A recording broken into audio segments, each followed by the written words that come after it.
You feel like a double agent, don't you? You're sitting in executive meetings, hitting those key performance indicators and answering Slack messages, team messages, maybe Google chat messages. But in the back of your mind, and if we're being honest, probably in the tabs of your browsers as well, you're building a different world. You're terrified that if you lean too far into your business, your performance at work will slip and you'll lose your safety net. But if you lean too far into your job, your dream will stay as this someday project forever. And so today that's what I wanted to talk about, this idea of stealth mode. And I'm going to show you how you can go about building your escape pod, which is going to be that strategic, secure business structure while you're still collecting a corporate paycheck. We aren't going to hustle until we burn out, right? That's so 2025. And we're actually going to go ahead and build with precision instead.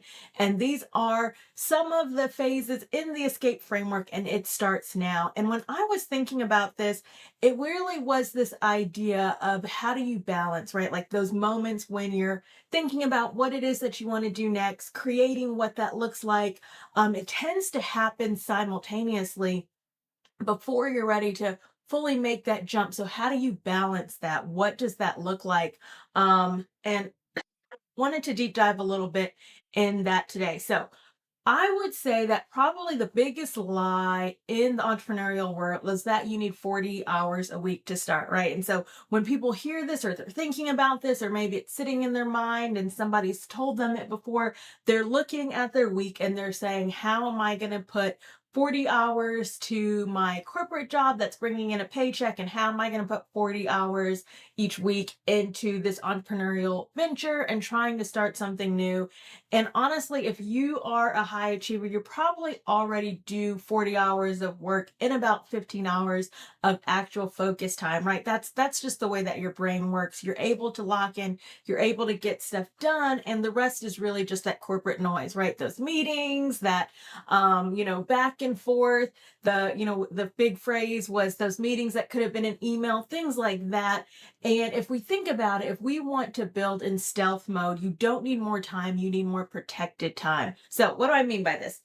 I call this the 5 hour CEO week, and it's looking at your calendar and saying, what are the things that I can do to grow my business in just an extra hour every single day? So instead of feeling like you have to knock out 40 hours of work on your dream every single week, how can I find 5 hours and give myself really focused 100% productivity activity time? And want to tell you a little bit about how I broke that out for myself. Now, you may find, timing and schedule works a little bit different for you.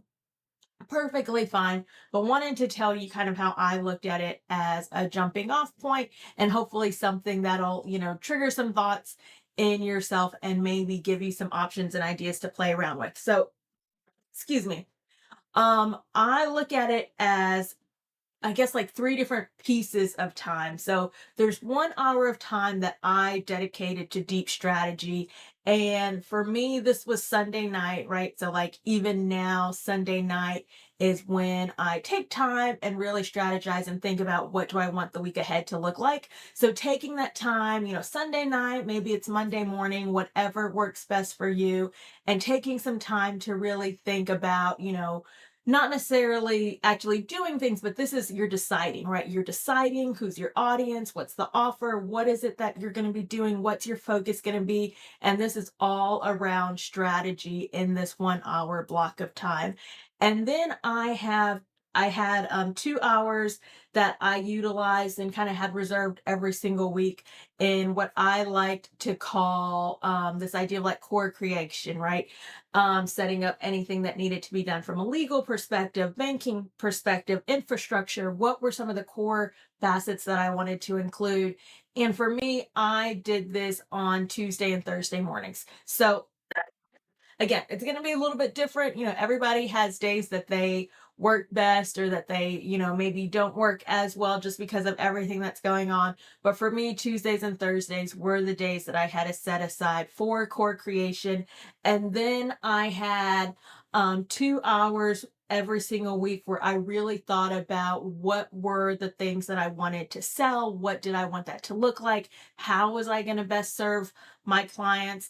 And I actually took 2 hours every single Saturday and worked on that. Um, and again, the times and all of that can be different, for different people depending on their schedule. But basically, giving yourself some set time to do deep strategy, making those decisions, really figuring out what that week's going to look like, taking a couple of hours to do that core creation, and then a couple of hours to do that. I like to call it asset activation. And honestly, when you think about it, this right, like this is the stealth seeker. You don't do this on company time. You don't do this on company equipment.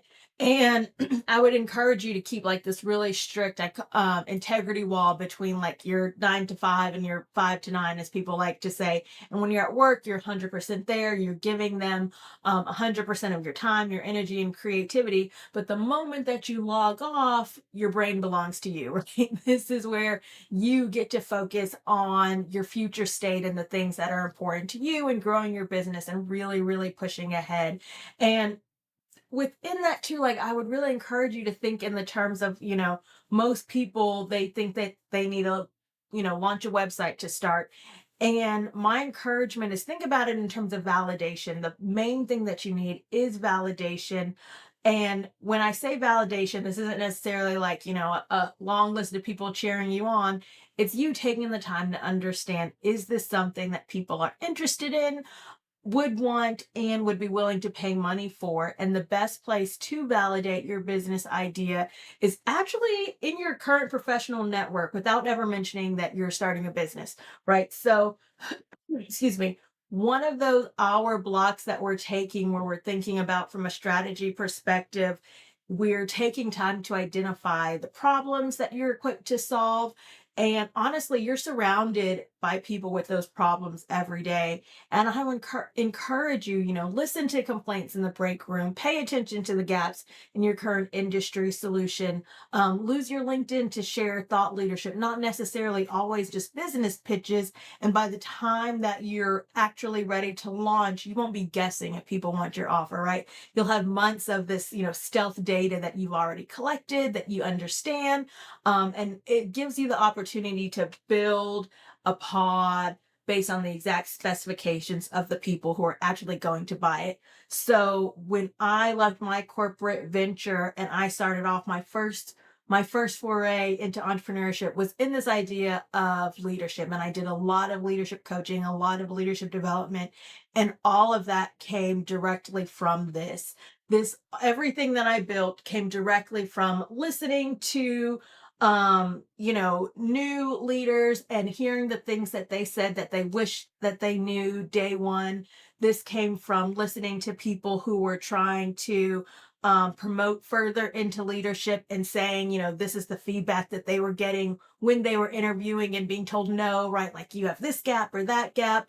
And even listening to individuals who felt that they didn't have good leaders and saying like, what would need to change for you to say like, yes, I have a good leader. So when I built everything that I did around leadership coaching, it was from hearing and listening directly to the people who were leaders and listening indirectly to the people who felt that they had poor leaders and the things that they wished their leaders were doing different. So I wasn't having to guess and create things. I was able to really hone in specifically on what it was that people needed. And so I would encourage you to do that. And you may be saying, hey, Chenise, like I'm not in a space where, my direct, clientele would be. And that's where I would say, think about even like in LinkedIn, like how you can get creative there. So for example, let's say I was in a space where I didn't have other leaders to listen to. What if I were to do something like put a poll out and say, hey, I heard, what would be the number one thing you wanted to know as a new leader? Or you could maybe say something along the terms of, yesterday I was talking to somebody who is a new leader, and they said they really wish they knew, I don't know, how to use Excel better. Is that the same for you? And see what people are saying, right? Start conversations, have that dialogue before you even start putting things together to really understand what it is that your potential clients need, want, and what they're gravitating to the most. So also wanted to take a moment and talk about the scary stuff, right? that whole idea of, are there things that you need to be cognizant of to be legally bulletproof? And it's going to depend. So the first thing that I would encourage you to do is read your contract. And I have some people that ask me questions around this, so that's why I wanted to bring it up. Does your current client, or sorry, your current employer have like a non-compete or an intellectual property clause? Some of them do, some don't. So I would encourage you to take a look at that. Definitely keep separation. Like I said, never, and again, I mean never, ever, ever use a work laptop, a work Zoom account, or work provided software to build your business, right? Because you may find yourself in a situation where, some of that may be questioned. And then if you think about it too, don't be afraid to do a little bit of an industry pivot. And what do I mean by that? Let's say, for example, you work in the fintech space. You don't necessarily have to build a fintech competitor. Build something that solves a problem related to your skills, but doesn't really violate rather your duty of loyalty. So it isn't necessarily about being sneaky when you think about stealth mode. It's about being strategic and wanting to leave with your reputation intact rather, and making sure that you don't burn any bridges. And that exit handshake, we want to make sure it can be as clean as possible. And honestly, what you may find is some of those same people that you worked with, they are probably going to end up being some of your biggest cheerleaders, maybe even individuals who refer fantastic clients to you. So you want to make sure that you're doing it in such a way that, like I said, you've got that integrity about you, more so than anything else. Now, I promise you guys an action item that you can start today to get into stealth mode. And it isn't a business plan, it's more so like an energy audit. So, as high achievers, we have the tendency to really, really, really over deliver at work to prove our worth. You may be, the one staying late to fix a deck that was already good enough. You're the one taking on extra committee work. And so today I want you to take a look at your calendar and identify one value add task that you can stop doing. Something that doesn't actually impact your KPIs, but drains your creativity, your creative battery, right? Like I'm not saying, don't call more customers. I'm just saying, maybe instead of volunteering on 4 projects, you only volunteer on 3, right? Something like that. So if there's, some extracurricular volunteering that you can pause or even maybe back off on, stop those meetings about meetings. Is there something where you could have sent an email instead of pulling everybody together for 30 minutes, and making sure that you leave space for that A+ energy for your business as well. And that reclaimed energy, that's going to be the fuel for your escape pod. So take a look at your calendar this week. Find one thing that you can tweak or adjust to give you a little bit more creative energy back into your own life.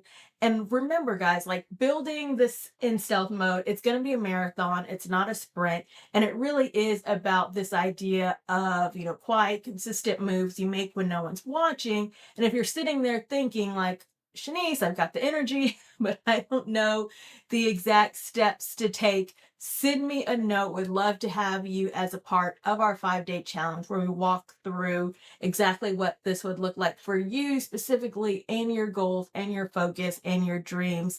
And I would love to know, like, what is the one work task that you're going to stop overcommitting yourself on this week so that you can move forward with building the escape pod. Would love for us to hold each other accountable. Subscribe for the next episode if you have not already, and we're going to talk about quiet quitting versus strategic staying. It is a fantastic topic and one that I feel is very, very timely. I will see you then. Chenise Upshur for Corporate E.S.C.A.P.E, and I hope that everybody has a fantastic rest of the week.